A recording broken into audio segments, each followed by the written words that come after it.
Assalamualaikum warahmatullahi wabarakatuh.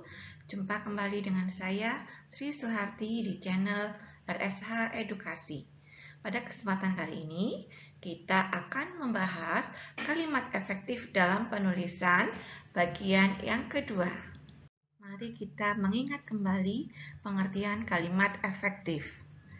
Heri dan Anang menyatakan bahwa kalimat efektif adalah kalimat yang berisi gagasan pembicara atau penulis yang dapat dipahami oleh pendengar atau pembicara dengan ciri singkat, hemat dalam pemakaian atau pemilihan kata, jelas dan sesuai dengan kaidah-kaidah yang berlaku atau tepat.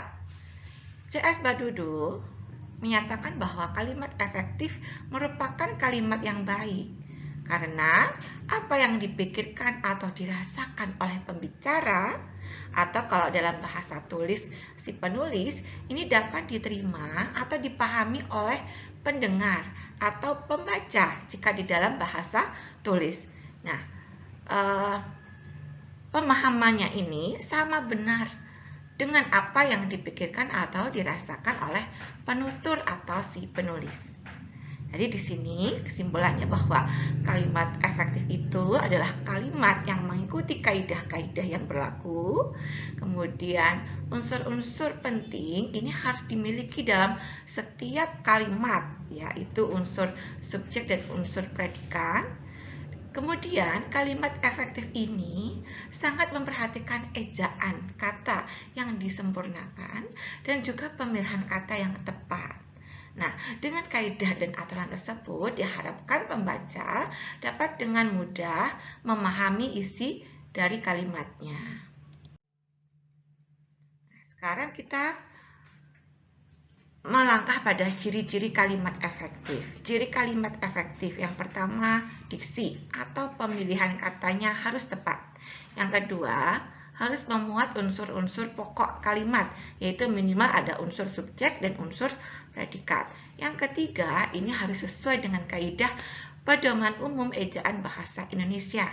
Yang ketiga, hemat dalam penggunaan kata, dengan kata lain tidak berbelit-belit atau tidak bertele-tele. Yang berikutnya, memakai kesejaran bentuk bahasa dalam kalimat. Kemudian berikutnya variasi struktur kalimat, jadi struktur atau pola kalimatnya ini beragam atau bervariasi. Kemudian terakhir koherensi yang baik dan kompak. Fungsi kalimat efektif ada dua. Yang pertama itu untuk memudahkan pembaca atau pendengar dalam memahami kalimat yang diucapkan oleh penulis atau pembicara dalam setiap kalimatnya. Yang kedua, untuk memperindah bacaan sebuah kalimat sehingga kalimatnya bisa dibaca atau didengar dengan enak dan nyaman oleh orang lain. Kalimat efektif ini biasanya dimanfaatkan untuk beberapa tujuan. Contohnya untuk menyampaikan gagasan, argumentasi, atau ide. Nah, contohnya ini misalnya ketika teman-teman itu nanti menghadapi ujian sidang, sidang tugas akhir. Nah, di dalam tugas akhir ini jangan lupa teman-teman itu harus menyampaikan argumentasi-argumentasi berkaitan penelitian yang teman-teman tuliskan di dalam tugas akhir. Nah, di dalam menyampaikan gagasan, argumentasi atau ide mengenai tugas akhir teman-teman ini, jangan lupa untuk menggunakan kalimat efektif. Ya, kalimat efektif dengan ciri-ciri yang tadi sudah disebutkan. Salah satunya adalah tidak bertele-tele, tidak berbelit-belit, harus langsung pada sasaran atau tujuan. Berikutnya untuk berpidato, ya, berorasi atau berbicara dengan orang penting.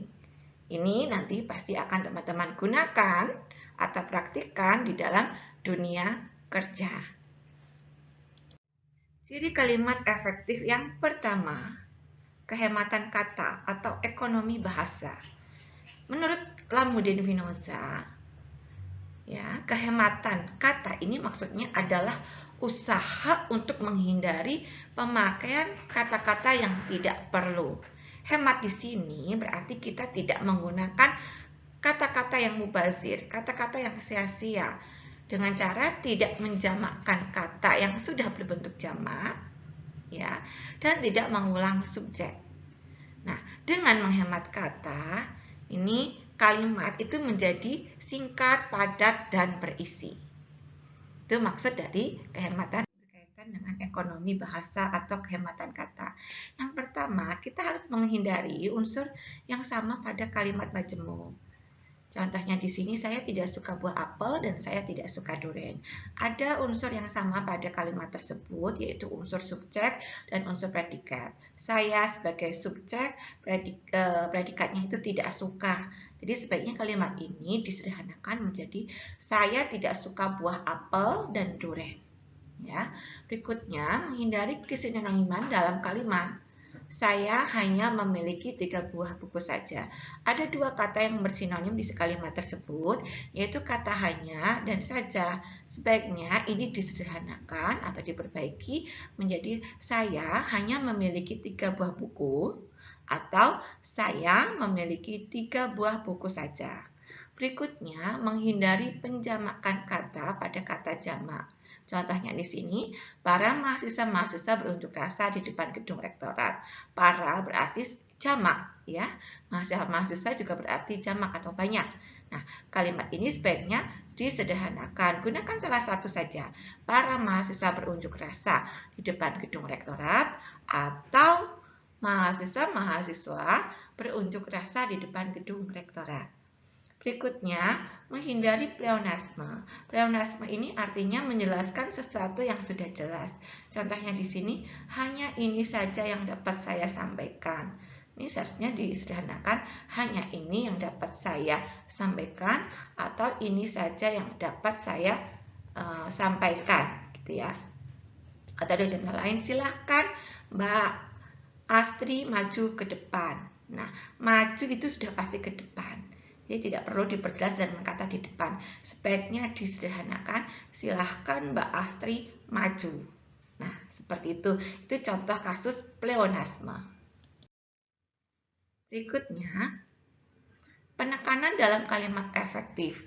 Penekanan di sini maksudnya adalah upaya penulis untuk memfokuskan kata atau frasa di dalam kalimat tersebut. Cara penekanan di dalam kalimat efektif ada 5 cara, yaitu mutasi, repetisi, kursif, pertentangan, dan partikel. Mutasi adalah perpindahan unsur-unsur kalimat yang dipentingkan atau ditekankan ini diletakkan di depan. Contohnya, minggu depan akan diadakan seminar pencerahan Pancasila bagi mahasiswa. Nah, di sini unsur yang dianggap penting karena ditekankan ini adalah minggu depan. Berbeda dengan kalimat yang berikutnya, pencerahan Pancasila bagi mahasiswa akan diadakan minggu depan. Di sini unsur yang ditekankan adalah pencerahan Pancasila bagi mahasiswa. Berikutnya, repetisi. Repetisi ini maksudnya adalah pengulangan kata yang ditekankan atau dianggap penting. Contohnya kesabaran adalah kunci keberhasilan. Dengan kesabaran kita pasti akan mendapatkan apa yang kita inginkan. Kesabaran ini diulang, maka di sini kesabaran adalah kata yang ditekankan atau kata yang dianggap penting. Kursif, kursif ini maksudnya adalah dicetak miring.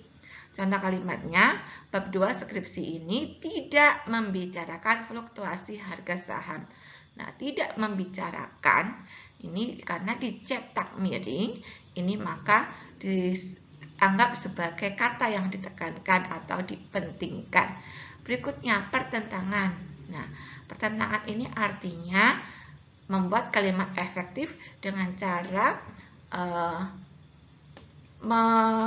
mempertentangkan kata-kata yang dianggap penting. Contohnya di sini, untuk mendapatkan kesuksesan, kita tidak boleh bermalas-malasan, tetapi kita harus rajin, berusaha, dan belajar. Di sini kata yang ditekankan adalah kata rajin. Nah, rajin ini dipertentangkan dengan bermalas-malasan. Nah, berikutnya partikel. Nah, partikel ini adalah pun dan seterusnya. Ini contohnya, kamulah yang mampu menyelesaikan proyek ini dengan baik. Kamulah. Nah, itu penekanan ya. Penekanan pada kata kamu. Kamu ini dianggap sebagai kata yang penting. Kesejajaran dalam kalimat efektif ini maksudnya adalah upaya penulis untuk merinci unsur-unsur yang sama penting dan sama fungsi secara kronologis dan logis di dalam kalimat. Dalam kalimat dan paragraf, rincian itu harus menggunakan bentuk bahasa yang sama, yaitu rincian sesama kata, sesama frasa, dan sesama kalimat. Kesamaan bentuk dalam kesejajaran ini tujuannya adalah untuk menjaga pemahaman yang fokus bagi pembaca dan sekaligus menunjukkan kekonsistenan sebuah kalimat di dalam penulisan karya ilmiah. Contoh kesejajaran. Kami telah merencanakan membangun pabrik, membuka hutan, pelebaran jalan desa, dan membuat tali air. Perhatikan di dalam kalimat tersebut ada frasa atau kelompok kata yang tidak sejajar dengan rincian frasa yang lain. Di sini contohnya pelebaran jalan desa, ya. Sedangkan rincian frasa yang lain ini membangun pabrik, membuka hutan, dan membuat tali air. Sebaiknya pelebaran jalan desa ini diperbaiki menjadi melebarkan jalan desa. Ini bisa dilihat di kalimat nomor 1B. Kami telah merencanakan membangun pabrik, membuka hutan, melebarkan jalan desa, dan membuat tali air. Jadi di sini semua rincian frasanya menggunakan imbuhan me baru dapat dikatakan sejajar atau sama, artinya di sini ada konsisten, ya, seperti itu. Berikutnya contoh yang kedua, kakakmu menjadi dosen atau sebagai pengusaha. Teman-teman bisa lihat ada ketidakkonsistenan, ya, kata menjadi dengan kata sebagai. Sebaiknya ini diubah, ya, dengan salah satu, ya, agar konsisten atau agar sejajar. Jadi contohnya kakakmu menjadi dosen atau menjadi pengusaha. Berikutnya, ketepatan. Ketepatan ini menurut Lamuddin Finoza maksudnya adalah kesesuaian atau kecocokan pemakaian unsur-unsur yang membangun satu kalimat sehingga pengertian, ya, ini terbentuk bulat dan pasti. Ya, di sini tujuannya adalah supaya kalimat itu mudah dipahami oleh pendengar atau pembacanya, kemudian tidak menimbulkan kesalahan dalam menafsirkan maksud penulis atau pembicara. Ya, berikutnya menyampaikan pemikiran penulis kepada pembaca atau pendengar dengan tepat, ya. Kemudian sistematis dan tidak bertele-tele. Itu maksud dari ketepatan. Contoh ketepatan di dalam kalimat efektif. Karyawan teladan itu memang tekun belajar dari pagi sehingga petang. Nah, sehingga ini sebenarnya kata hubung yang menyatakan akibat. Jadi tidak tepat jika digunakan di dalam kalimat yang menyatakan keterangan waktu. Ya, di kalimat tersebut sebaiknya diperbaiki. Karyawan teladan itu memang tekun belajar dari pagi sampai petang. Yang berikutnya, kesepadanan maksudnya adalah keseimbangan antara gagasan atau pemikiran dengan struktur bahasa yang dipakai di dalam kalimat. Artinya, struktur kalimat yang diungkapkan oleh penulis atau pembicara ini harus seimbang, ya, atau harus mewakili gagasan atau pemikiran yang akan diungkapkan oleh penulis atau pembicara. Nah, prinsip kesepadanan di sini adalah kalimat, ya, kalimat-kalimat yang digunakan ini harus mengandung unsur gramatikal kalimat secara utuh, yaitu harus ada unsur subjek, predikat, ya, objek dan keterangan, Nah, di sini kalimat itu harus selalu berada dalam keseimbangan kalimat. Contohnya, di sini kaitannya dengan unsur subjek dan unsur predikat. Perhatikan, bagi semua siswa kelas 2 harus mengikuti kegiatan studi dol. Ini tidak efektif, ya, karena di sini tidak ada unsur subjek yang jelas. Perhatikan, bagi semua siswa kelas 2. Ini ada kata bagi di situ, itu menyatakan keterangan, bukan subjek. Jadi pola kalimat tersebut bagi semua siswa kelas 2 ini adalah keterangan, harus mengikuti predikat, kegiatan studi tour ini objek. Jadi KSO. Nah, tidak ada unsur subjek di situ. Maka ini harus diperbaiki, kata bagi pada kalimat tersebut itu harus dihilangkan ya supaya nanti muncul unsur subjek. Contohnya sini, semua siswa kelas 2 harus mengikuti kegiatan studi tour. Berikutnya, unsur subjek di dalam kalimat ini tidak boleh ganda ya, harus jelas. Contohnya di sini, pembangunan jalan itu kami dibantu oleh semua warga desa. Di sini tampak ada dua unsur subjek, yaitu pembangunan jalan itu dan kami. Ini sebaiknya diperbaiki kalimatnya menjadi dalam membangun jembatan itu kami dibantu oleh semua warga desa. Berikutnya, kata hubung intra kalimat. Kami datang agak terlambat sehingga tidak dapat mengikuti acara yang pertama. Ya, ini salah. Sebaiknya diperbaiki menjadi satu kalimat saja. Kami datang agak terlambat sehingga kami tidak dapat mengikuti acara pertama. Berikutnya, predikat itu tidak boleh didahului dengan kata yang. Contohnya, bahasa Indonesia yang berasal dari bahasa Melayu. Ini tidak dapat disebut dengan kalimat, tetapi disebut dengan frasa ya, frasa atau kelompok kata. Supaya menjadi kalimat ini harus diperbaiki, kata yang itu harus dihilangkan. Bahasa Indonesia berasal dari bahasa Melayu, itu baru benar. Berikutnya ketegasan.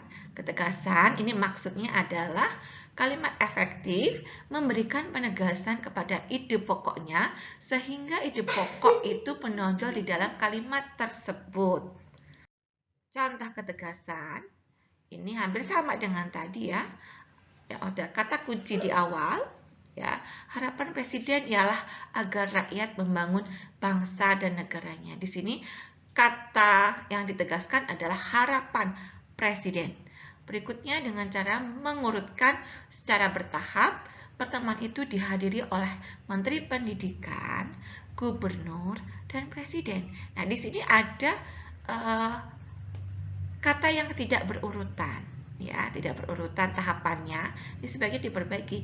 Pertemuan itu dihadiri oleh Presiden, Menteri Pendidikan, dan Gubernur. Gitu.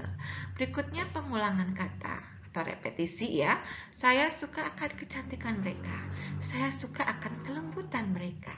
Ada kata yang ditekankan itu saya suka. Berikutnya pertentangan ide. Anak itu tidak malas dan curang, tapi rajin dan jujur. Kata yang ditekankan atau ditegaskan ini rajin dan jujur. Ini dipertentangan dengan kata malas dan curang.